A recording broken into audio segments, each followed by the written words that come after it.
Hey guys, welcome back to some more AFK Arena. Today we're back over on the FHG account and we're going to be breaking down the treasure scramble. So as you can see right here, we're at 100% wins. Want to break down the guide from the AFK guides when it comes to this iteration of the treasure scramble, making sure you have this. Now I know a lot of players do wait and really, you can see this just started, but they do wait for this guide to come out. They want to make sure they know the swaps, they know the teams to set in here, so you can kind of set this game mode and forget it. And of course, when it comes to the loot in here, it does give you a lot of loot twice during the iteration of the treasure scramble. So let's hop over, let's break this down with the guide that we do have. All right, guys, so here is the treasure scramble swamp debuff guide. Again, this is January 2025, so this is really the first one I think we have of 2025. But you'll notice in here, the big thing is when it comes to swaps. So looking at the very first team, we do have the Awakened version of Thorin in here. We do have Lucilla and Liberta, super solid combination. Shaltir is in here and Nox, and then we have the Slumbering Seal. Now, one thing to note when it comes to this first team is the Slumbering Seal has to be built. The higher that you build the Slumbering Seal, that is the one in this formation that does a crazy amount of damage in this formation. Absolutely the pet to be run within here. Now, of course, when it comes to this team, you have the Awakened version of Thorin. That is going to revive. You also do have Lucilla. That is going to revive. You have Shaltir, which is going to do the same. You have kind of that cheat death with Liberta and Lucilla combination. And then you have Nox, which, of course, is going to run around like crazy, trying to survive. Now, looking down here, you can see we have a lot of substitutes. Now, of course, the original version of Taylene is another one when you want the hero to survive, because the big thing in here, like we were saying earlier, is you want to keep this team alive so the seal can do the damage that they need to. Now, you also notice in here, we have Brutus in here, we have Rem, we have Obeto, we have Hilduin. A lot of variations within this comp itself that do work incredibly well within this iteration of the treasure scramble. Then we get into the Awakened version of Lucius. Now, the Awakened version of Lucius is one that we have seen continue to climb within the tier list itself. The one thing to remember, and I note this every time I talk about it, when it comes to the Awakened version of Lucius, he is very expensive to build. He requires at least a plus 40 signature item, the 9 of 9, if not 18 furniture, and then getting into the engraving, about a 72 engraving. You have to build him out if you want him to work incredibly well. Now, Jerome, because he is a light bearer, he is going to get a lot of buffs. Gavus in here for the mitigation, Hilduin in here for the mitigation, Lavatoon in here for the buffing, and overall Fox Fatale for the charm, because of course the Awakened version of Lucius, even being built up a little bit further, is still pretty squishy. You got to have some defense in there. You got to have some crowd control. Once he starts getting his ultimate abilities off, it works a little bit better. Now, if you don't have Lucius, this formation changes in the entirety back to the Awakened version of Belinda. This is the exact version right here that they stress, and this is the version that is the subversion. If you do not have Lucius and you do not have him built out, then you would go back to the Awakened version of Belinda, and that is the one that you would be running in here until you get to the point of building out Lucius. If you're skipping him, then again, it's going to be an entirely different formation. When we look at the Alna formation, this is one, again, when you look at Alna in Skylin, this is a variation that we've seen. Skylin is super powerful, but still a little bit squishy. Dies a little bit easier, which is the reason why they do run Alna in this formation together. Now, Zora is making an appearance and has in the last 3 iterations within the treasure scramble. Aurelia and then Goran has started moving in as well. One thing to note with Goran is that 9 of 9 furniture is the energy buff that he gives.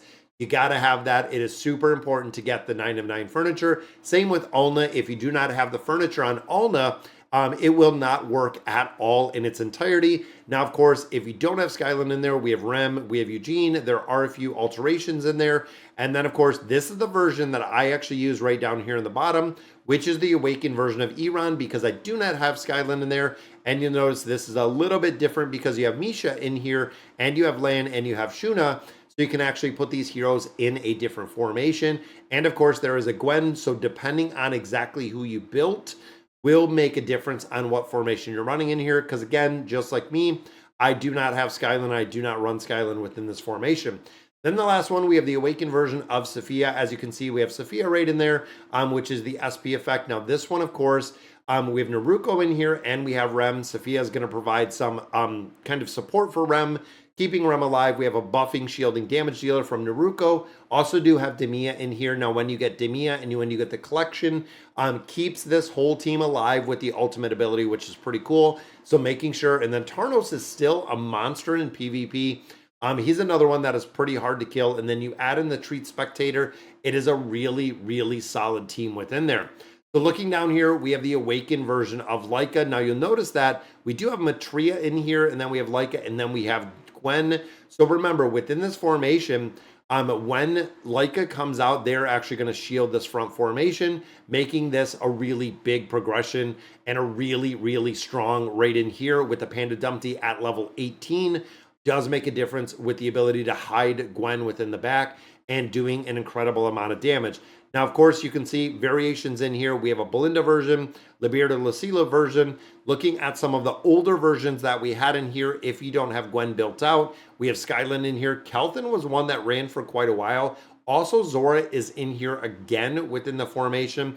Ivan, super important for the shielding aspect. So pretty much you're going to have a really strong version of it, the Awakened version of Leica, to run this formation and run it very well. Now, you also notice in here, looking at our next one, this is the Awakened version of Eironn. So you can see this is the one they're running in here, and they are running Kregor. So interesting enough, Kregor is being used. Now, of course, if you don't have Kregor, I would run Aethys in here. When you think about damage dealing, when you think about crowd control, if you have Aethys with a plus 40 signature item, it is super broken with the regular damage that goes in here, making this a very strong team for PvP. And even thinking of Misha, thinking of, Aethys, they are very easy heroes to build. Getting them out of the desired hero summons, putting them in the wish list really makes it easy to get them out of different formations. Now, you notice the subs in here. They do have Aurelia. They have a couple, including Rimuru. We have Rindel in here, so there are a few different formations, but you also have to be cognizant and aware of the overlaps that we see within these formations, because there are a few that do overlap a little, meaning even in here, if I'm using Randy, if I'm using Ivan, some of those heroes are actually used in a couple different formations, which of course brings in tier 7, which is the Awakened version of Shamira. We have Shamira in here with Bron. Now this one, of course, has Rimuru, Athalia, and it has Rindel or Randy out here with the Owl. So overall, again, thinking in here, Athalia, a major, major priority to build within AFK Arena. Same with Leica, same with Shamira. All of them do incredibly well in a ton of different game modes. Rimuru is, newer to the garrison itself. You could have gotten the hero last time. But overall, looking in here, Bron is another one, again, relatively cheap to build, but there are a lot of substitutes in here. They run Knis and Rook for a while in here. We also seen Baden in here. We've seen Robin Hood. There were some variations in here that players were actually running, which is the same with Rendell. You can see we have a lot of our support heroes, including Lady Simona and Villanelle, which were ran a little bit of a shorter time, but did and were run in here. And then the bonus team is a burst team itself. And as you can see, we have the Chad in there. Vathiel is in there.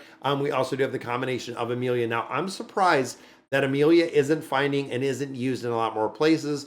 When you look at the instant crowd control, when you look at the ability to regen energy, these two, the combination of Athalia and Amelia, go together like crazy, because essentially the damage that Athalia is doing, and of course the energy that she's getting from the targets being frozen, is pretty impressive to say the least, to build a really, really strong burst team in here. All right, guys, so that is going to do it. Again, a big shout out to the AFK guys. I will put a link down below to this guide so you have access to it. But let me know in the comments what you guys think. And as always, thank you guys for watching.